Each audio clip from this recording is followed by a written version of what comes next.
What's up, guys? Welcome back to Newswave. Well, looks like Nintendo has run into a bit of a snag in the courtroom, something they're not necessarily used to, but here they've been just rejected in Japan. And yes, it does tie into Palworld, and we'll go over all of that here today.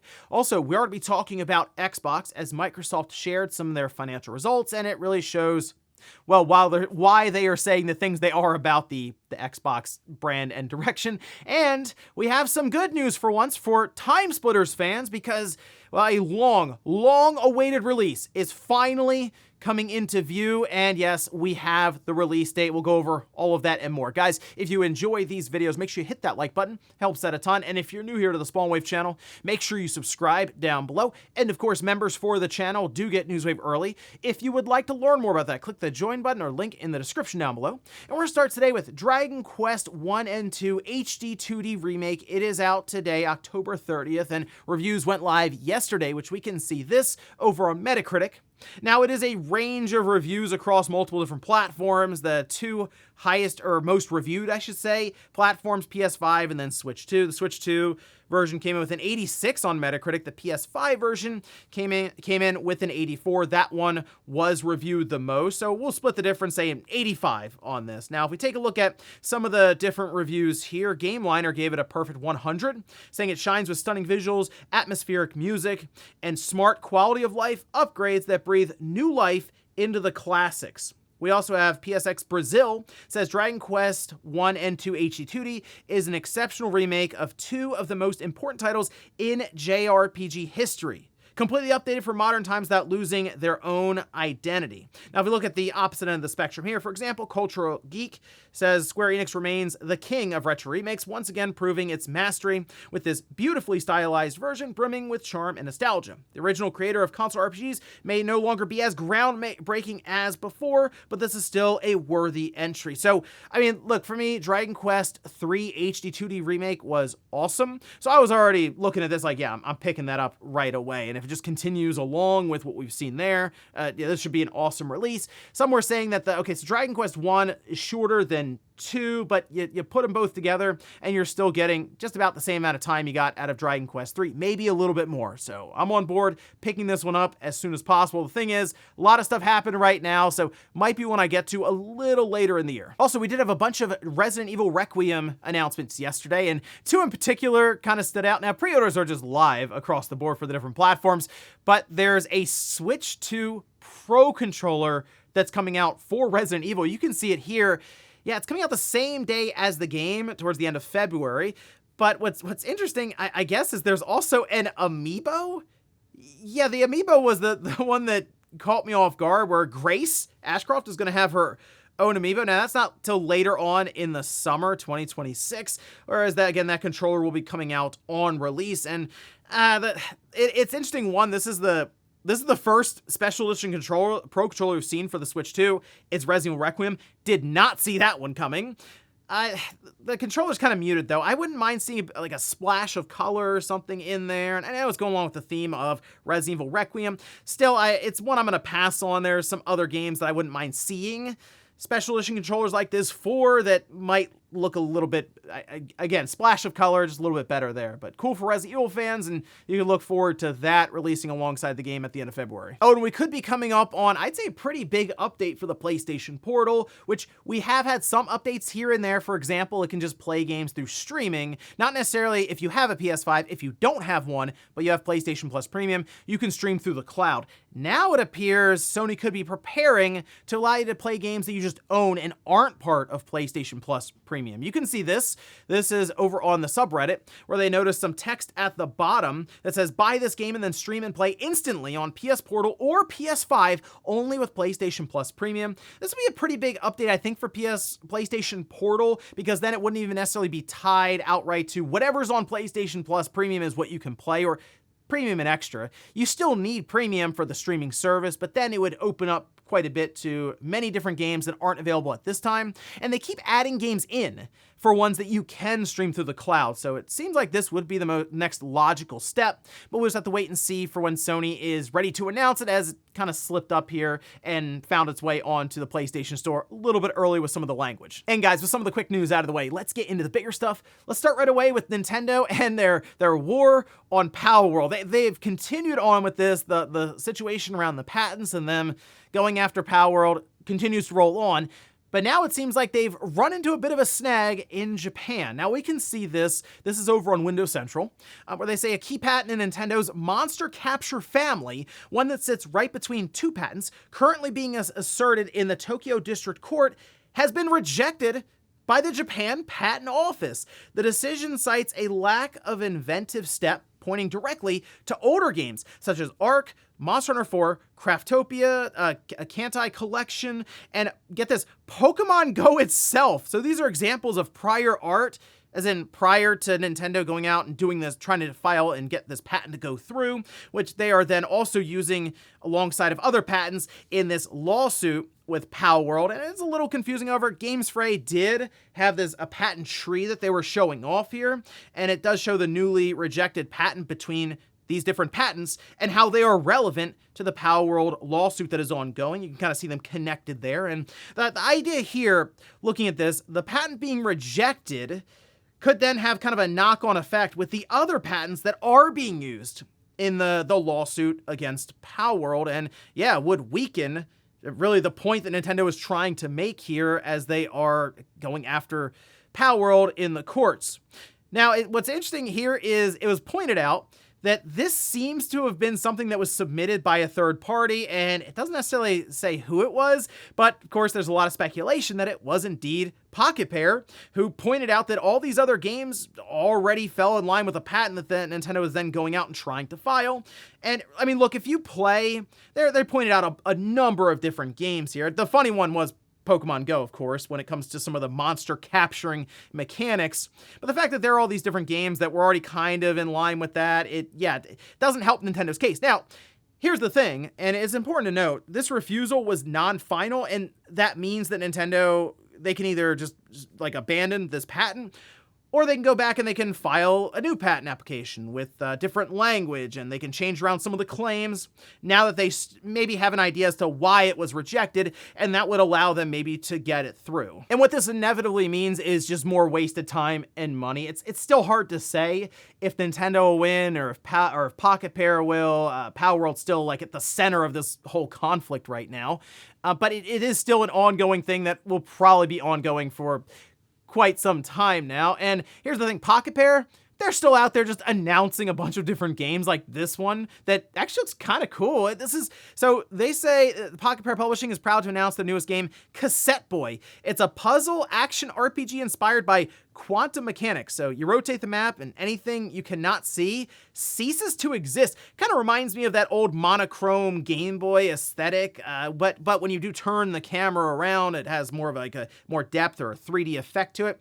I don't know, kind of a fun little game there, but they have that farming game that they release, or they are releasing and had announced for Palworld. So they just continue to churn along here, and that's what they basically need to do at this time, is just keep grinding, keep pressing with these different releases. And it is good to see Pocket Pair using the success of Palworld, which got them noticed in the first place by Nintendo, but using the success there to then fund and publish more games and create more stuff so they keep building out their brand. And again, hard to say what's going to end up happening between them and Nintendo, but this is not something I'm sure Nintendo was hoping to see, getting outright rejected in Japan with one of these patents that is, again, sandwiched between two important patents there within this lawsuit. So I do updates from time to time on this. It's just the day-to-day. It's honestly, it's very small, little, like kind of boring things. This, though, was pretty substantial. So I'll keep an eye on this to see how it continues along. And if there's anything other like significant updates that happen, I'll let you know. Next up, let's talk about PlayStation Plus Essential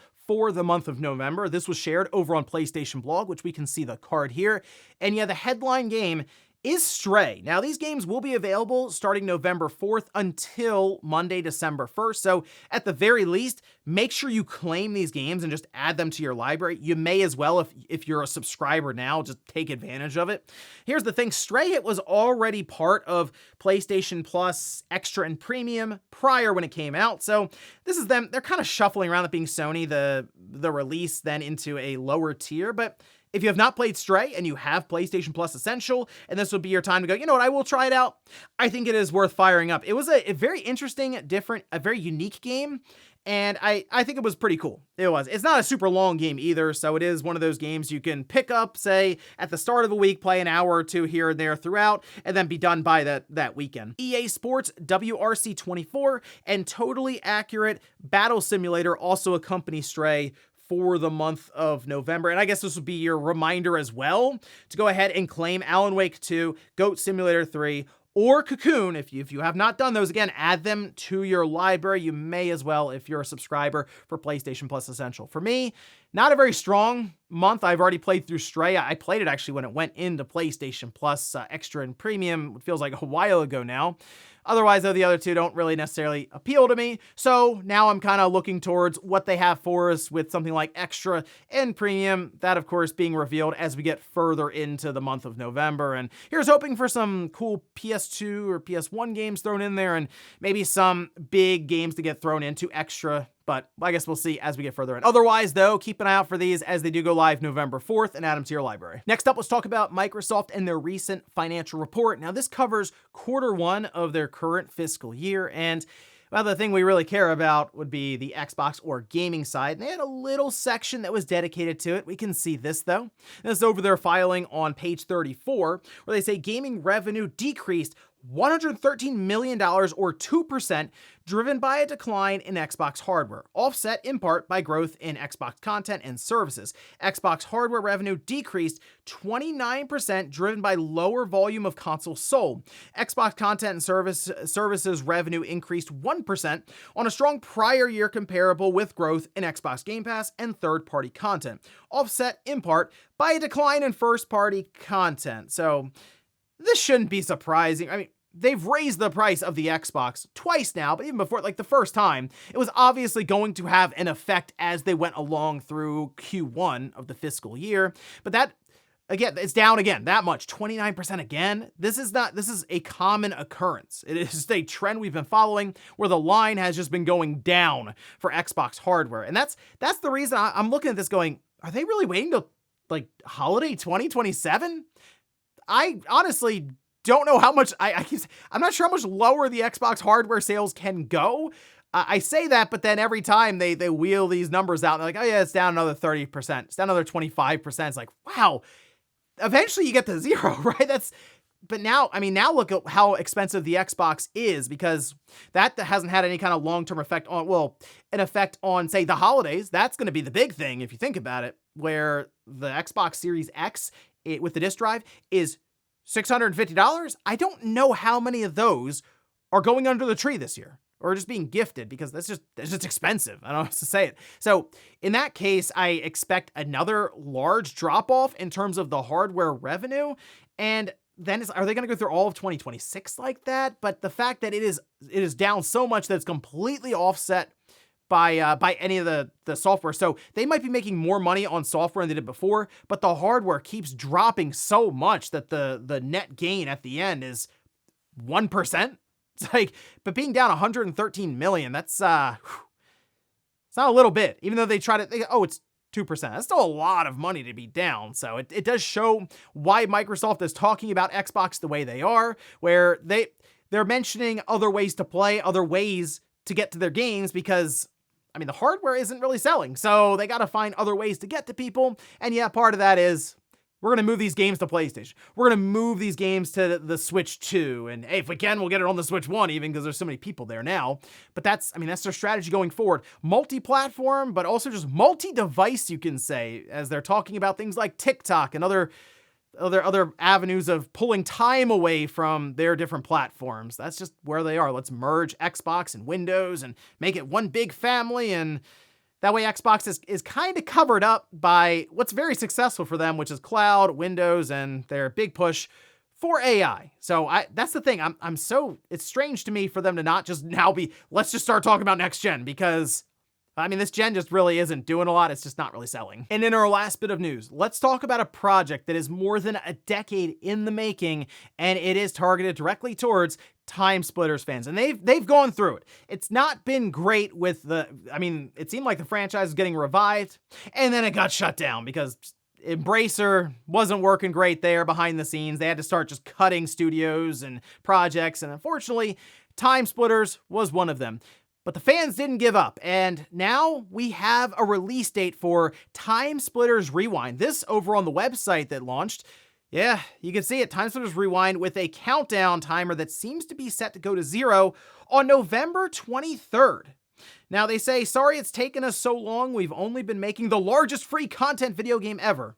Take a look at all the stuff they have here. 28 maps, 50 arcade leagues, 91 characters, 20 arcade game modes, updated game mode Last Stand, 10 players online and offline story mode, 32 challenges, 41 weapons, new game mode, team elimination, online and offline arcade with bots. So you can just play with bots apparently if you wanted to just do that. And they had a video that they put on the website as well. It's unlisted, still has over 20,000 views on it though, just showing the game off. And they do have a what is TimeSplitters Rewind under the about, saying TimeSplitters Rewind is a fan project that serves as a greatest hits collection of maps, modes, leagues, challenges, and story content across the original trilogy of TimeSplitters games. So as they say, instead of doing 3 separate executables, they're just jamming it all into one massive release, which I think is awesome. Just have it all kind of intertwined there. And they say nearly 200 contributors have committed hours to this project. And then with all of that, if you look under the little box here on the front, it says free. Yes, all for free. No hidden costs, no microtransactions. EA just threw up all over themselves reading that. But this is awesome. I mean, look, TimeSplitters fans have been obviously let down recently with the revival and then, subsequent, very quick shutdown. Here, though, this is going to be awesome when this comes out towards the end of November. Again, put it on the calendar. November 23rd, TimeSplitters Rewind. I'll be downloading it and checking it out as soon as possible, and I'm sure having a blast. And before we go to the comments of the day, we'll take a look at the poll that I posted up yesterday, where I asked, how many hours would you say you average per week playing video games right now? Okay, here we go. 5 to 10 hours is 40%. That was the majority, or the most voted on, I should say here. The majority is technically 10 hours or less, because 5 to 10 hours, 40%. Less than 5 hours is 29%. That's 69%. Good job, everyone there. And then 21% said 10 to 20 hours. And there's only 10% who answered here that had 20 plus hours for the week. And I see people in the comments like, it's tough being an adult, having all these responsibilities, got to do a lot of stuff throughout the week. Growing up really takes its toll, you know? You realize the opportunity cost of gaming a lot more from a time perspective. The thing that kind of spurred on, by the way, this poll was I saw like Mike Ybarra mention, because it came up, the TikTok thing with Microsoft. Oh, that's our competition right now. And I'm telling you, Microsoft has data, I'm sure, that shows that a lot of people have so many minutes here and there, whether it is at work or when they're on their break or just at home around the house. They have a few minutes, they can clock it on their phone with TikTok or YouTube or whatever, short form content, but then it adds up throughout the week and it's like, wow, there's a lot of time on your phones that wasn't spent gaming. That is a legitimate thing that Microsoft and many of these other companies, by the way, have to figure out and solve, because while Mikey Barr mentioned, the core gamers are spending 3+ hours a day or 5 hours a day or something. In my mind, I'm going, that's like 20 to 35 hours a week. I just don't know if that audience is as large as he thinks. And yeah, many people out there probably are spending more time watching TikTok or YouTube or shorts or whatever rather than playing games. That's just kind of the highly competitive market we're in right now, just for attention. And we'll finish up with the comments of the day as you're seeing here. This is from Buckle, who says, video game development used to be my dream job when I was a kid. Come up with fun and creative games for others to play and enjoy. Glad I never pursued that career. I would argue right now is probably where there's a ton of opportunity. If you have a good idea for a game and you're willing to put the time in, and like we see so many of these games pop up now on places like Steam, and we hear about, a couple of people made it or one person made it, and it has a couple thousand people concurrently playing it, and you go, wow, okay, that's 10, 20, 30, 50,000 people maybe bought the game and can help fund future projects, or the person who's make a living off of it. It is just, it's much easier now to distribute a game than it's ever been.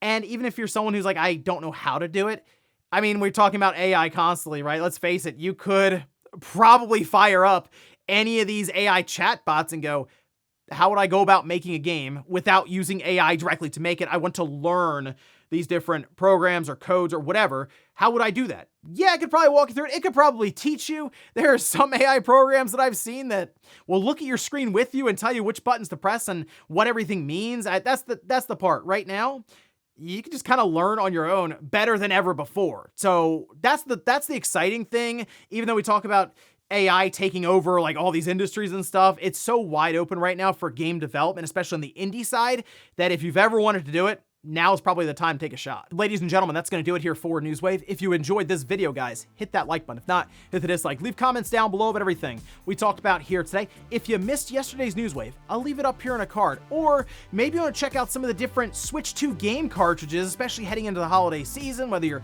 buying gifts for people or want to figure out which games might work on your Switch 1, believe it or not, that are Switch 2 carts. I did a whole video on that, and I'll leave it right below. Thanks, guys, for watching, and I'll see you next time.